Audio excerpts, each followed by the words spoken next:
Should you pull on the upcoming Kitasan Black banner?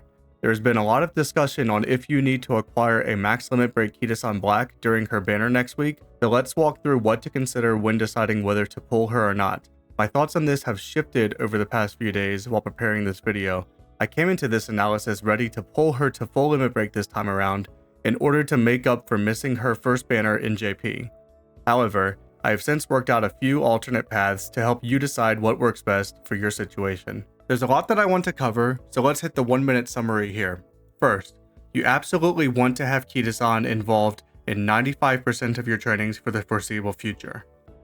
Second, she is required to be at 3 or max limit break to be worth bringing. Third, that does not mean that you need to get her to max limit break once she arrives next week, as borrowing her is merely an inconvenience for most. Fourth, you do have a very small chance of getting her max limit break next week without spending exorbitant amounts of money to do so. Fifth, I think it makes sense to pull next week's banner for many players, even if you only get her to base level or 1 limit break for reasons detailed later. Sixth, your account is not bricked if you fail to get her now, at the rerun, or ever.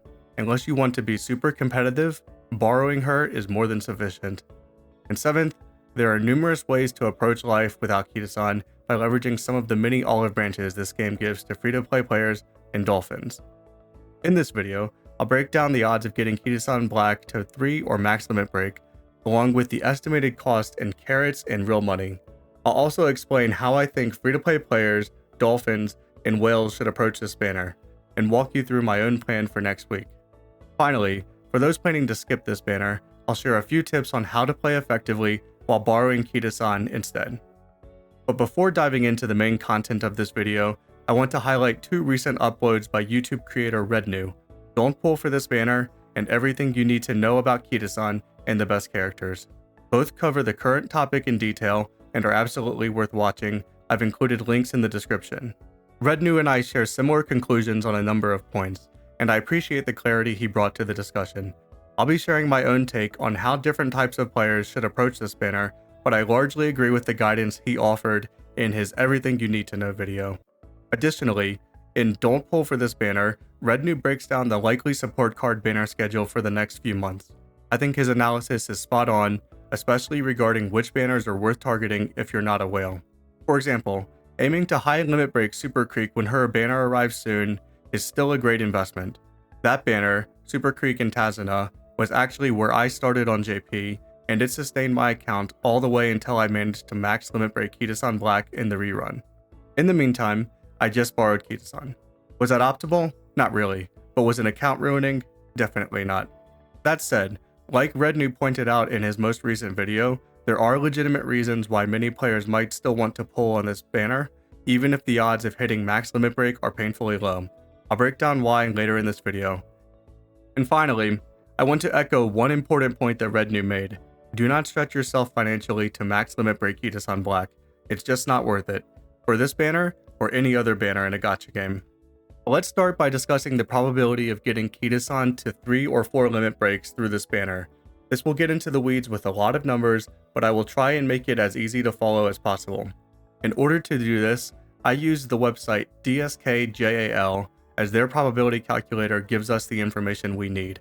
Let's break down the methodology and assumptions.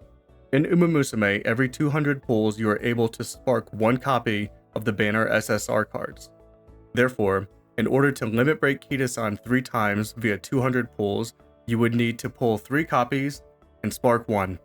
Max limit breaking at 200 pulls requires 4 hits and 1 spark. Moving to 400 pulls reduces the number of copies you need to pull by 1, and the same for 600 pulls, since this gives you 2 and 3 sparks respectively. So let's start by assuming you pull this banner 200 times, which costs 30,000 carats. Ideally, you want to hit this number. It guarantees at least 1 copy through the spark. But if you're short on carats and really need better support cards right now, as I do, I can understand pulling with less. Even then, the cards you pick up could help you earn more carats ahead of high priority banners like the rerun later this year.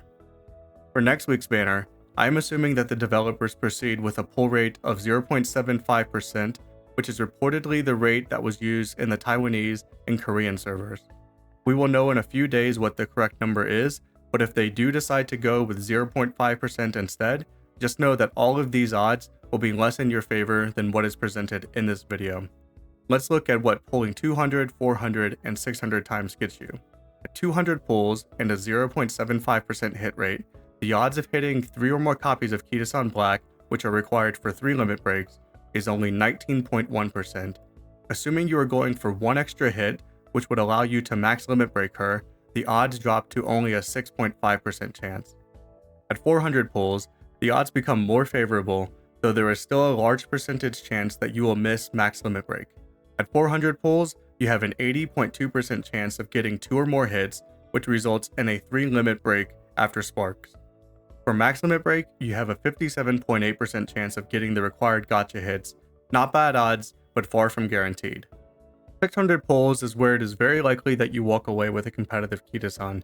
With only 1 hit required for 3 limit breaks, you have a 98.9% chance to reach that goal, and with only 2 hits required for max limit break, you have a 93.9% chance of attaining that.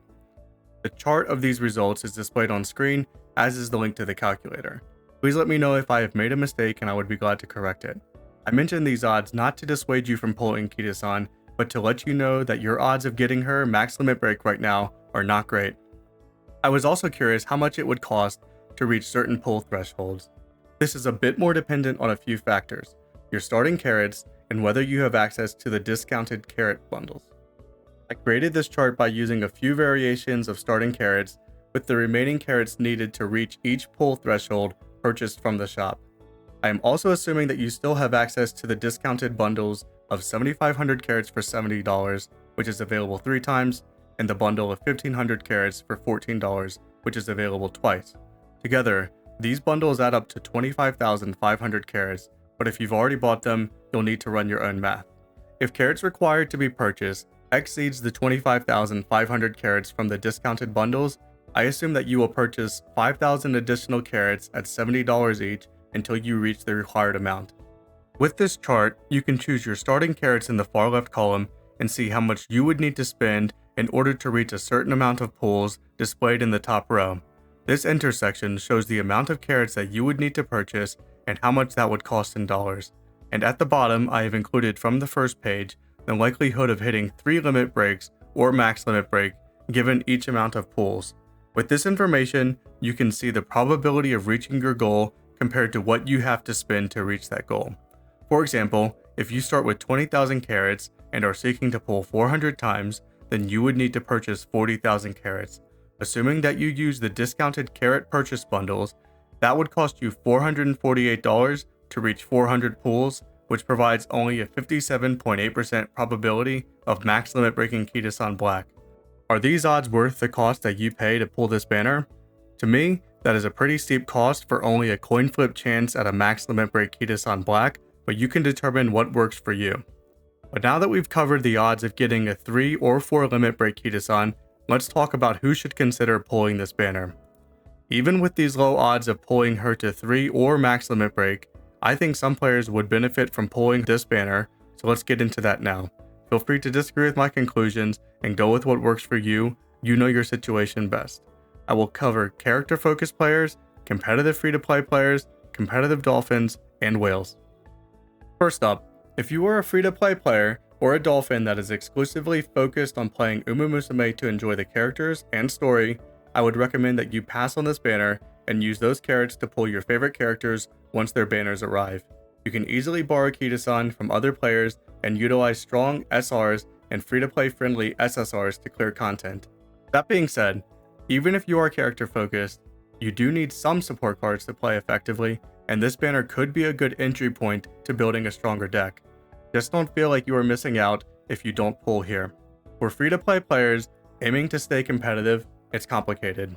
My initial reaction last week was to look at the low odds of pulling a competitive Kitasan and conclude, absolutely do not pull this banner. However, I've since reconsidered, mostly because my own support card stack is looking a bit rough at the moment. The limitations I'm running into during training convinced me that pulling this banner can still make sense. Even if you can't get Kitasan to 3 or 4 limit breaks right now, sparking her at 200 pulls can still set you up well.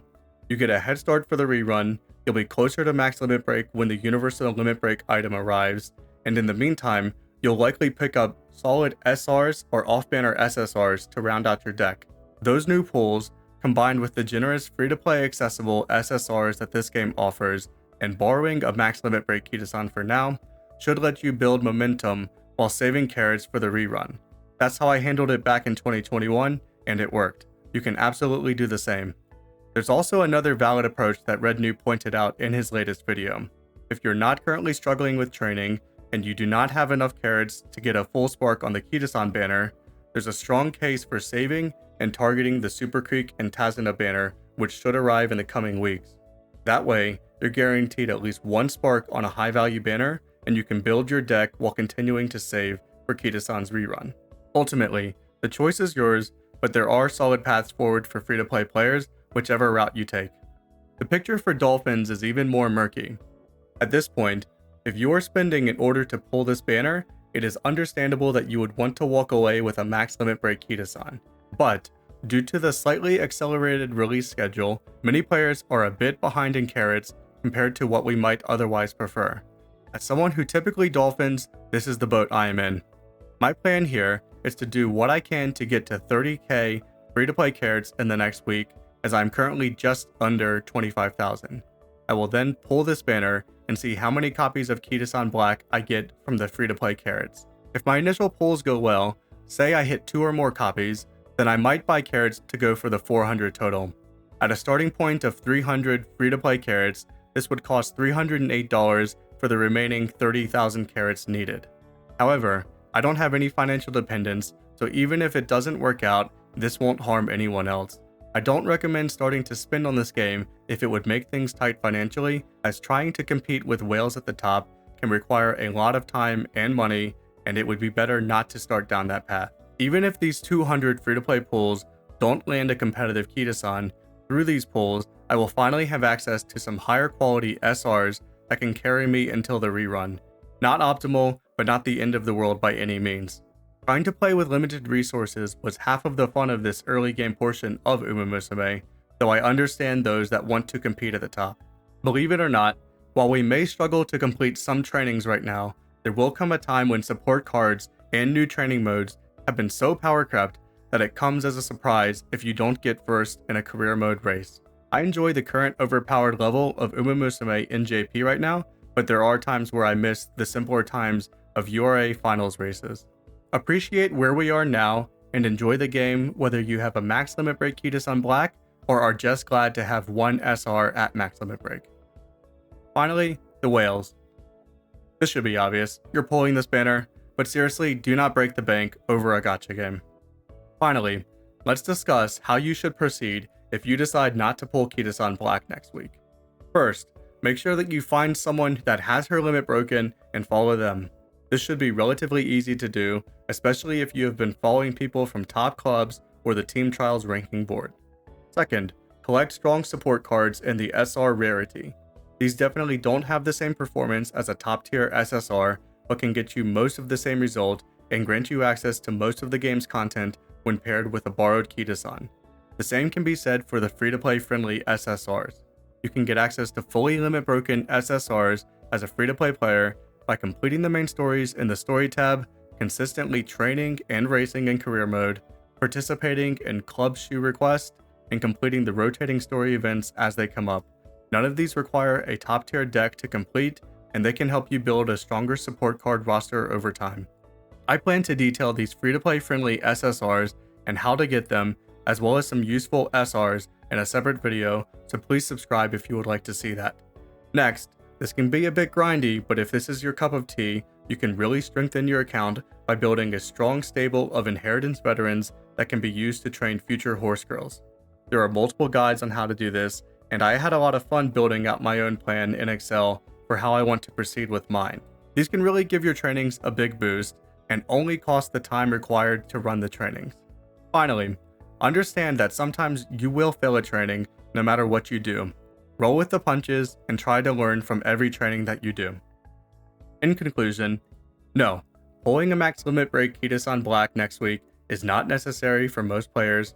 Borrowing her from a friend and building a deck with what you have is more than enough to progress and enjoy the game. That said, if your support cards are currently underwhelming, like mine are, pulling now can still make sense, especially with a rerun expected later this year.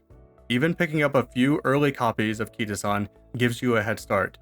If you're aiming to compete at the top, be aware, it takes serious time and/or money, and it can easily turn the game into a grind of numbers instead of something fun. I'm not saying that you shouldn't min-max if that's what you enjoy, but new players especially should know that it's okay to play at your own pace. You're not missing out on as much as you might think. Whether you decide to pull or pass, make sure you're enjoying the game your way. Don't let fear of missing out push you into a style that you don't actually enjoy. Use the tools that this game gives to free-to-play players and Dolphins. Do the best with what you've got.